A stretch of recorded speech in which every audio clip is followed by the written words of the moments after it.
Magandang umaga po, Sir Adrian. Ito po si Bongbong Oliver Dacumos. Kasama din natin si Bongbong Myra Reside. Bawal at pagbati muna sa ating viewers and listeners, sir.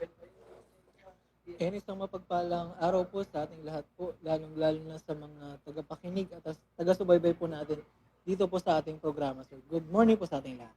Mm-mm. Yes, Sir Adrian. Kamustahin lang natin ngayon ang status ng Region 1 patungkol sa inyong pagtutok, Sir Adrian.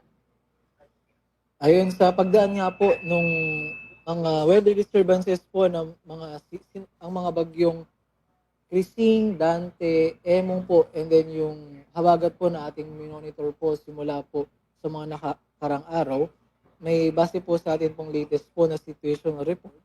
Umabot na po ng more than 300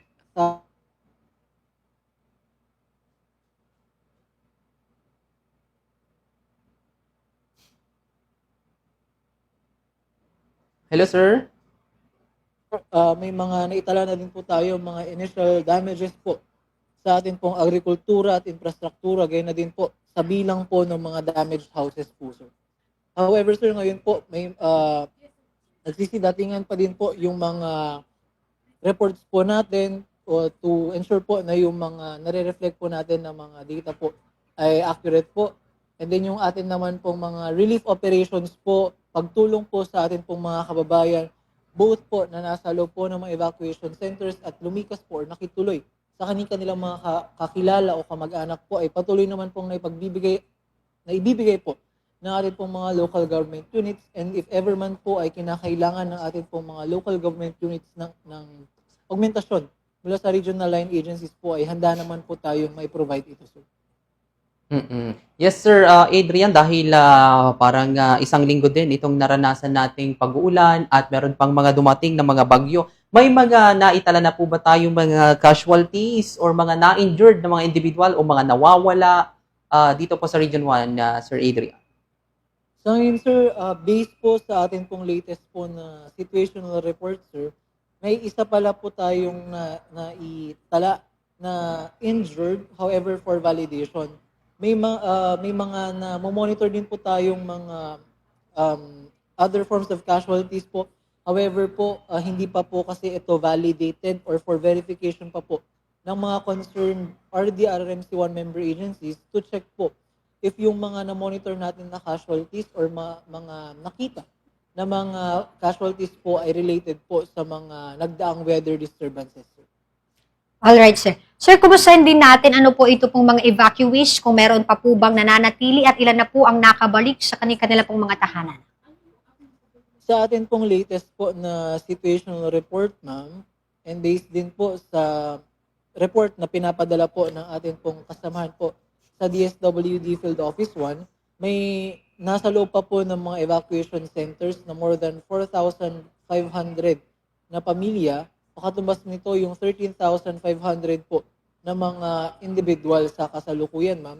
However po, may mga ongoing na din po na mga efforts na pabalikin na po yung mga kababayan na ligtas na po na makakabalik po if na-determine po ng ating pong mga local government units po na safe na po at okay na po na bumalik po yung ating pong mga kababayan sa kanilang mga kabahayan.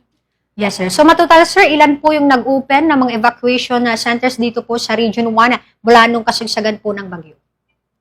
Umabot po sa 239 po na mga evacuation centers po yung nag-cater po or tumanggap po sa ating pong mga kababayan simula po nung dumaan po yung iba't ibang mga weather disturbances po sa ating pong region.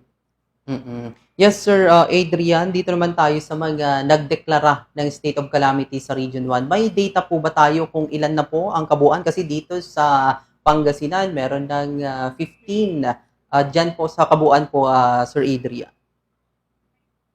Ay, kung sa data po sa mga lugar na nagdeklara po ng state of calamity po, sir, may 16 po na mga local government units po and then um, provincial government po na nagdeklara po ng state of calamity po, sir.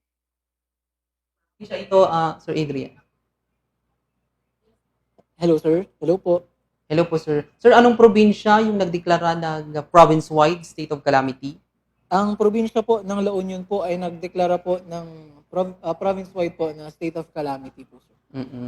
So talagang malaki ang epekto nitong bagyong Embong at habagat dito sa La Union, Sir Adrian.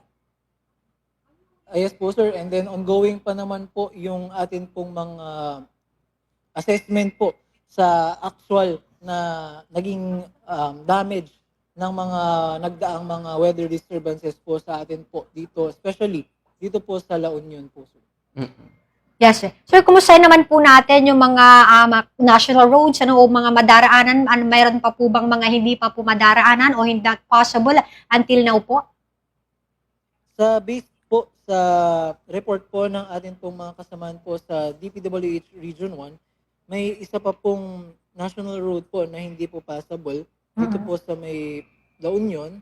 Samantalang may mangilan-ngilan pa po na mga or may 6 po, sorry po, 8 na national road sections na may limited access po sa itong mga road sections po na ito, sir. Ma'am. Sir Adrian, may mga nasira po bang tulay sa nagdaang bagyo? Based po sa atin pong latest po na situation report, sir, may 2 po tayo na naapektuhan po na mga bridges po dito sa Region 1, sir. Yes po. At ngayon, Sir Adrian, sa kabuuan ng assessment natin, may mga ilang estimated percent na po tayo sa mga nabahang lugar? Meron pa po bang nananatili na nababahang lugar? Ilang estimated percent tayo dito sa Region 1, Sir Adrian? Sa ngayon po, based po sa atin pong latest po na situational report po, may mga flooded areas pa po tayo na more than 100 po na mga areas. However po, sinicheck pa po natin ngayon kung ano na po yung status po ng mga flooded areas po na ito, specifically po sa may La Union and then dyan po sa may Pangasinan, kasi may mga reports na din po sa atin na nagsasubside na din po itong mga itong mga flooded areas po na ito, sir. Idagdag ko rin, Sir Adrian, yung mga nawalan ng kuryente. May mga area pa bang wala ang kuryente at mahina din yung mga signal ng telecommunication?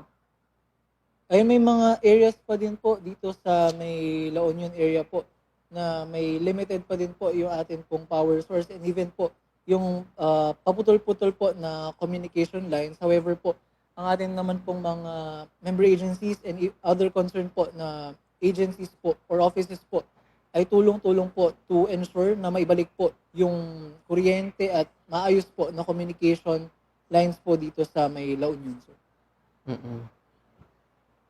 Yeah. Ayan, Sir Adrian, siguro mga paalala at panawagan dahil patuloy pa rin na mararanasan ng itong pag-ulan kahit walang low pressure area na nakikita dito sa ating Philippine Area of Responsibility. Sa habagat naman, Sir Adrian, paalala sa ating mga viewers and listeners na kanilang pag-iingat. And sir, pagpapaalala na lamang po sa atin pong mga kababayan na maging updated pa din po tayo sa lagay po ng panahon sa pamamagitan po ng pagbisita po sa mga websites and Facebook pages po ng ating pong mga warning and surveillance agencies kagaya po ng DOST, Pag-asa, DNR, MGB, gana din po ng Civil Defense Ilocos po para sa mga up-to-date po na mga impormasyon po sa mga maaaring maranasan po natin na weather disturbances po sa mga susunod po na mga oras at araw po, sir. Pagpapaalala na din po sa atin po mga kababayan na wag po muna sanang bumalik po sa mga kabahayan po natin if hindi pa po or wala pa pong permission po yung ating pong mga local government units po na maaari na po tayong bumalik dahil din po tinitiyak din po kasi ng ating pong mga local government units na tayo po ay safe safe at ligtas po na makakabalik po sa ating pong mga kabahayan po, sir. And then pagbibigay alam po na lang din po sa ating pong mga kababayan na asahan pa rin po natin yung tulong po na may bibigay po ng gobyerno po sa atin pong mga kababayan na naapektuhan po ng mga nagdaang weather disturbances na if ever man po ay kailanganin po ng atin pong mga local government units po ng augmentasyon mula sa atin pong regional line agencies po or even po at the national level, ay handa po tayong mai-provide ito to ensure po na okay po safe po, and then ligtas po yung mga kababayan po natin na nasa loob po at nasa labas ng mga evacuation centers. Yun lamang po, mag-ingat po tayong lahat mga ma'am and sirs.